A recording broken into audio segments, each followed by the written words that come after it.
Boa noite, caros colegas. Boa noite, professor. O tema hoje tratado será a importância da aplicação dos princípios processuais penais através do julgamento de Jesus Cristo. Cumpre aqui dizer, nessa introdução, que eu não venho aqui dizer para vocês que o julgamento seria diferente se fosse aplicado todos esses princípios que desde o início do curso nós temos vindo aprendendo no caso do julgamento de Jesus Cristo, que seria diferente de julgamento, que seria realmente, que Jesus Cristo seria absoluto, até porque se trata de uma profecia bíblica, trata-se de um cumprimento das Escrituras. Mas modéstia à parte, cumpre aqui analisar as grandes sacanagens que o Poder Judiciário fez naquele julgamento e que até os dias de hoje se tem conduzido o processo assim. A má utilização através de manobras pelo julgador, por exemplo, quanto à questão da anistia dada pelo acusado, quando, por exemplo, Pilatos quis, numa manobra de tentar absorver o réu, porque sabia que Jesus Cristo era acusado e sabia que era inocente, colocado ele juntamente com Barrabás. Neste momento, ele fez com que tentasse tirar, na verdade, de um inocente, naquele momento ali, e o inocentado, só que na verdade não deu certo o seu objetivo. Mas vamos lá para a jogada. A jogada são os princípios. Quais são esses princípios que foram desobedecidos nesse julgamento? Nesse julgamento que ficou marcado pela história, vou dizer sobre o princípio da imparcialidade do juiz. Esse princípio, que não somente no direito brasileiro hoje atual é aplicado, como também na Bíblia, cita lá em Êxodo, no livro de Êxodo, já mencionando sobre esse princípio e o porquê da não aplicação dele nesse julgamento em relação ao juiz ser parcial. No livro de Êxodo faz menção de que o juiz não deveria ser parcial, nem mesmo com o pobre. Logo mais no princípio do contraditório, remetendo-nos lá ao passado, quando naquele julgamento estava Jesus Cristo, juntamente Pilatos, e o povo julgando, acusando, entretanto não se tinha defesa, não se tinha paridade de armas neste julgamento. Quero que vocês também compreendam a grande importância da aplicação do princípio do devido processo legal.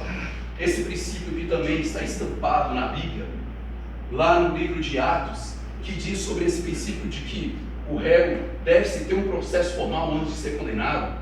Quando, por exemplo, lá naquele livro menciona que o apóstolo Paulo, um homem escritor desses livros, menciona que ao expulsar um determinado demônio de uma mulher, aí reza a história dos que acreditam ou não, aquela mulher tinha um espírito que, no caso, trazia benfeitorias para homens ricos naquela época, porque ela adivinhava, era um espírito de adivinhação. E o que ia acontecer? O apóstolo Paulo então expulsa aquele demônio e não mais traz riquezas para aquela mulher. Só que detalhe, esses homens, porque perderam as riquezas deles, o lucro que estava naquela mulher, o que eles fizeram? Simplesmente açoitaram eles em praça pública, ele, juntamente com seu amigo Silas, e o encarceraram. No outro dia, queriam absolvê-lo. Entretanto, ele falou: epa, sem ter um processo formal contra nós, querem nos tirar daqui, nos açoitaram em praça pública e não tem um processo formal. Ou seja, já mencionava desde aqueles tempos passados a respeito de processo. E por que esse processo não foi obedecido no julgamento? Uma grande importância, o princípio do duplo grau de jurisdição. Todos aqui sabem que o legislador foi omisso em relação a esse princípio na Constituição. Nem sequer pensou, nem sequer citá-lo para poder dar ao réu, ou então, seja qualquer área, o direito de recorrer das decisões do judiciário. Neste caso do duplo grau de jurisdição, a Bíblia não, ela foi clara. Já havia na Bíblia retratando desde o Antigo Testamento como um novo, em relação no livro, por exemplo, de Êxodo, fala que Moisés, todos conhecem a história de Moisés, eu acredito eu, que naquele momento estava ele somente por juiz naquele povo. Ele tinha que decidir sobre milhares de pessoas, decisões que no caso levariam do horário da manhã até a tarde. Seu sogro então dá uma ideia para Moisés, fala: Moisés, faz o seguinte, essa carga vai ser grande para você e para o povo também. Faça da seguinte maneira: você nomeará pessoas dentre o povo, no quais essas pessoas têm que ser íntegras, tementes a Deus, e essas pessoas julgarão o povo com retidão também. Isso sobrecarregará você se continuar dessa maneira. Então, Moisés simplesmente colocou o quê? As causas pequenas ficariam com aquelas pessoas e as maiores ficariam com ele, já mencionando, retratando em relação a esses princípios, como também lá no livro em que fala que Paulo, o apóstolo Paulo lá no Novo Testamento, fala que ele estava sendo julgado por determinado juiz e ele quis recorrer à decisão e fala na própria Bíblia, ele apelou para César, significa que o princípio já havia mencionado, coisa que o legislador atualmente sequer foi omisso, utilizando simplesmente um tratado para poder colocar, encaixar no ordenamento jurídico brasileiro. Mas o ponto pertinente é esse. Esse é o entendimento meu, vocês não vão encontrar em doutrina alguma, em relação à questão da absolução do réu. Como é que pode ser colocado? Por exemplo, eu cito para vocês. Em determinados julgamentos, todos sabem que há 7 jurados leigos e um juiz togado. Quer dizer então que o juiz togado ele não tem o poder de decidir sobre a questão da decisão dos jurados? Naquela época, os jurados decidiam o destino do réu. Hoje, no caso do juiz, só aplica a sentença. Neste caso concreto, o que eu digo? Entre uns jurados, igual naquela época de Jesus Cristo, todos queriam acusar e condenar Jesus Cristo, mas Pilatos tinha certeza de que o réu deveria ser absolvido.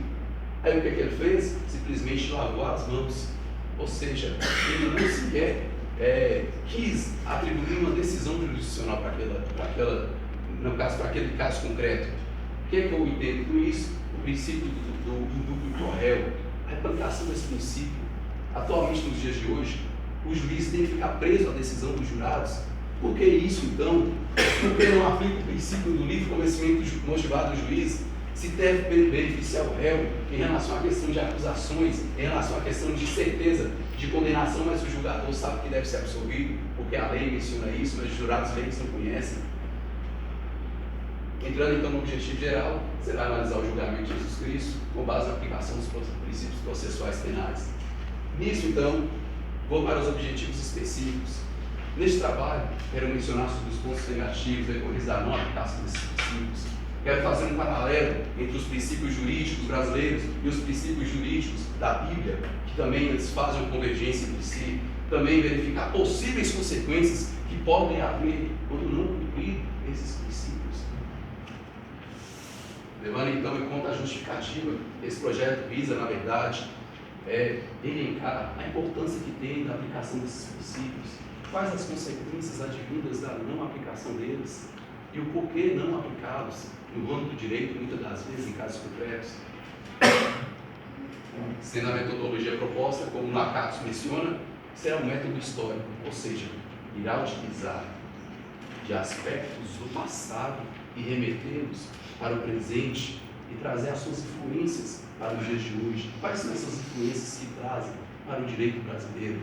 Utilizando de uma pesquisa bibliográfica, redação de livros, seja doutrinas, seja livros seculares, ou então qualquer tipo de seja em relação à questão que eu possa estar externando sobre a questão dos pontos positivos ou negativos desse trabalho.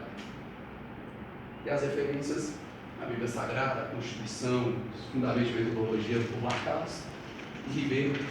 Esse livro fala sobre o julgamento de Jesus Cristo sobre a ótica política, um livro de suma importância para os acadêmicos. Então, desde já, eu agradeço a todos, que Deus os abençoe, e eu, neste momento, externo minha gratidão a Deus. Muito obrigado, pessoal.